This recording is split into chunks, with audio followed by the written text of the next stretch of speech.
وآخر دعواهم أن الحمد لله رب العالمين۔ اور میں تو یہ کہتا ہوں قرآن تو بہت عظمت والی بات ہے، نماز کے لیے اذان کہنے میں بھی مسلمان اتنا گر چکا ہے، ذوق کرنے والوں کو اللہ جزائے خیر دے، لیکن اذان کہنے والے بھی پتہ نہیں کیا کہتے ہیں۔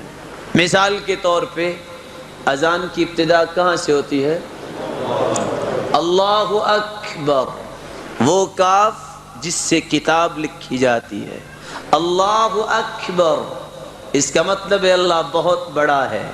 من کل شیء یہ محذوف ہے، اور اگر ہم اذان کے وقت اللہ اکبر کی بجائے اللہ اکبر، پتہ اس کا معنی کیا ہے؟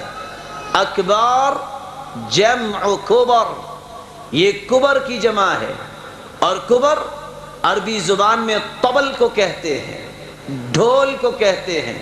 ترجمہ کیا بنا؟ اللہ اکبر، اللہ ڈھول ہے۔ بتائیے اس اذان کو قبول کیسے کیا جائے گا؟ سمجھتے ہوئے بھی یہ کمی ہو، ذرا کہیں کلاس میں بیٹھے کہ انگلش کا کلمہ تو غلط بول کے دکھاؤ، دیکھتے ہیں استاد آپ کو دوبارہ اس کلاس میں بٹھاتا ہے کہ نہیں بٹھاتا، کہیں دنیا کے کسی بھی ٹرمینالوجی کو غلط استعمال کر کے تو دکھاؤ، دیکھتے ہیں قبول ہوتی ہے کہ نہیں۔ یہ مزاج ہے نا آج مسلمان کا، پرواہ ہی کوئی نہیں، اور اگر کہا جائے تو کہتے ہیں بس جی ہماری زبان تو موٹی ہو گئی ہے، اور ہم تو بوڑھے ہو گئے ہیں۔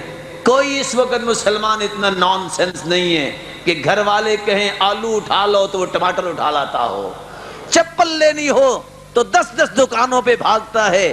قرآن مجید کے اس حقیقت کو سمجھنے کے لیے روزانہ کے 10 منٹ نہیں نکال سکتا۔ اذان کی حالت، اور اشہد ان محمدن رسول اللہ، اے اللہ میں گواہی دیتا ہوں محمد سچے رسول ہیں۔ اور اگر اس کو یہ کہا جائے جو لوگ کہتے ہیں اشہد ان محمد رسول اللہ، ان اللہ میں گواہی دیتا ہوں ہم سارے کے سارے محمد ہیں۔ مسلمانوں تم نے کس انداز سے اپنی زندگی کا رویہ برتا ہے؟